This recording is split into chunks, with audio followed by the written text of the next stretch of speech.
The Real Boxzilla, thank you for the 200 bits. First off, thanks for everything I learned from your channel. Just wanted to ask if accepting the affiliate program is a bad thing for growing, as you can't multi-stream.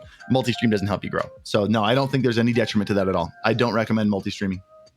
Nobody has grown off multi-streaming, and I don't think anyone ever will. Yeah, so multi-streaming is bad, evidently. So we're gonna break this down today and talk about Harris Heller's opinion on this. He's a prominent YouTuber, if you're not already familiar, and a prominent streamer in the kind of creator advice space.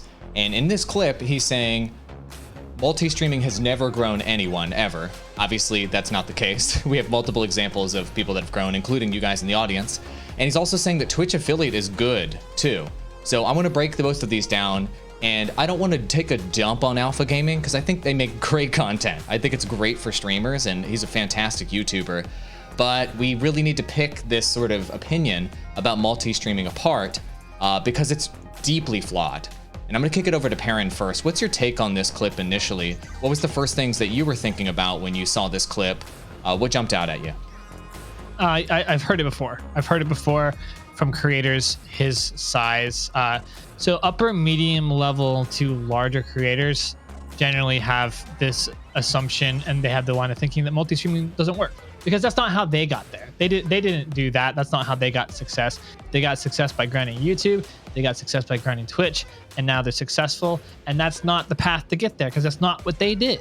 And I think when you're in that level, it's hard to think that there are other ways in which you can get to that level than how you did it. I mean, this is just human nature. The way that we did it is the way. That's the way, okay? And so he's not the only larger creator I've seen say this, but clearly nobody has ever grown from multi-streaming and nobody ever will is a wrong statement. I mean, I show my analytics all the time, how much I'm growing. Our viewers show their numbers and report back to us on how much it's helping them. Restreaming, yeah, for creators his level, it's not gonna help him. Well, it could help him, but they aren't doing it, and they're not gonna do it because they're already exclusive to one platform with a great deal. But for smaller starting creators and for medium level creators, it's a really good strategy that can help you grow, and it's newer on the block. So these other older, more successful streamers they're not acclimated to it because they're not looking for new, earlier growth strategies like other creators might be. That was my take. Ross, what jumped out at you? What was your reaction? My first reaction was no explanation as to why.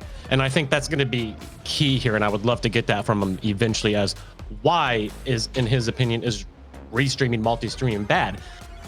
Maybe from his perspective, being, like you just said, a medium to large size creator, it could be unnecessary. Like we've been saying all along, the whole strategy is to use multi-streaming to grow your audience on multiple different platforms, and then hopefully when that time comes, then you can jump and go exclusive. Hopefully they come and hand you a nice big paycheck and you can take that and forget about multi-streaming. But I think it's critical to the growth to figure out which platform is going to work for you. We see this all the time, how certain games only work on Facebook gaming or only work on Twitch. So, the only way to find out if what you're doing is working on all these different platforms is to be able to test it on all of these different platforms, and being able to do that at once, I think, is key. Well, you had some good thoughts on this. Please share. Yeah, you got it. I mean, so Harris Heller's quote that nobody ever grew and nobody probably ever will when it comes to multi-streaming. We grew this podcast multi-streaming. We make 5 figures per year or more already in sponsorships on this podcast. And I'm gonna generate tens of thousands of dollars in revenue in consulting from this podcast, and it's we're restreaming. So to say that I'm not growing my business or not growing our audience here, that's not true. All of our lines in terms of growth are just been going up nonstop since we started restreaming. So that's false. Also, Andrew Perrin just stated a moment ago that obviously we show his numbers literally as a part of this podcast every day. His numbers go up. In chat, Jacob Bay Daily is posting all of the followers he's gotten on all of the platforms using restreaming.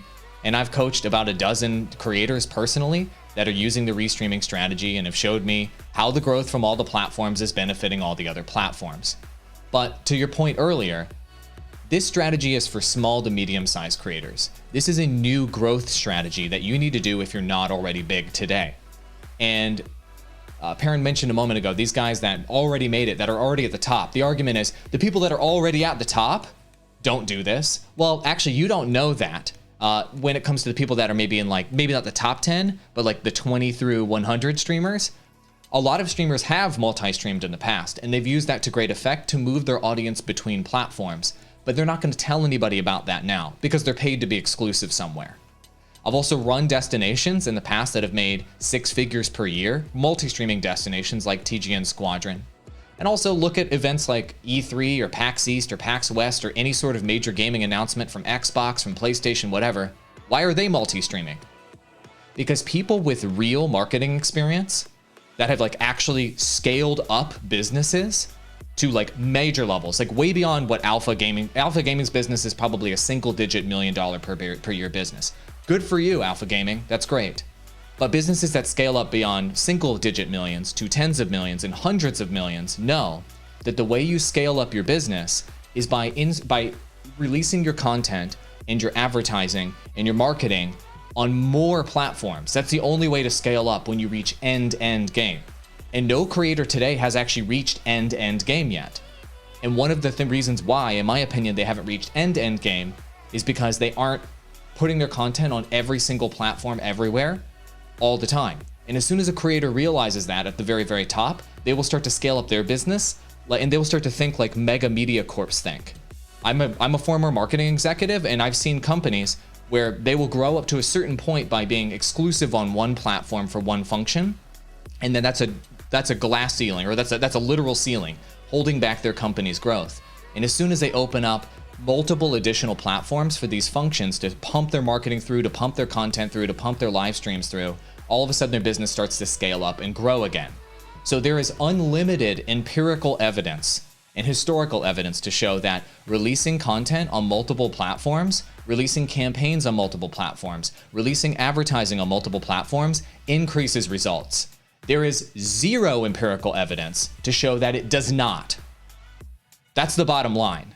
And so what I don't like about this clip is that Harris Heller is saying, he was telling his massive audience of like hundreds of thousands of streamers, you will never grow using this strategy. I think he's doing his audience a massive disservice because he has not even tested it. I can tell when he's doing videos about Facebook gaming, and when he did ones about Mixer, and when he didn't even do videos about them. When he talks about Facebook gaming, when he talks about Trovo, when he talks about DLive and these other platforms, I can tell as an expert on something like Facebook gaming, he hasn't even tested Facebook gaming really. He doesn't know the first thing about it. That's not to say that he doesn't know much. It's just that he's a Twitch guy. And so his whole bubble is the Twitch bubble. His whole bubble is the YouTube bubble, and he doesn't really understand what's going on outside of there because he doesn't need to run his business. But to kind of write off all of these other sort of growth platforms and growth strategies outside of the one that he's doing and say, it's never gonna work, guys, trust me. I think it's irresponsible for someone like Harris Heller to say that because he has not fully tested it himself. I can bet you ice cold hard cash that if Harris Heller restreamed today on Twitch, YouTube, and Periscope, his numbers for his live stream would be 50% to 300% greater than they currently are exclusively on Twitch. I bet you money on that. I bet you $1,000 on that. End of story. That's empirical evidence. So if Harris Heller wants to do an exclusive stream on Twitch and measure the numbers, and then he wants to do a multi-stream on all of his avenues and put those numbers side by side, Harris Heller, you tell me which one's bigger. I'll take any cash bet because I know what the winner's going to be, and it's multi-streaming, obviously.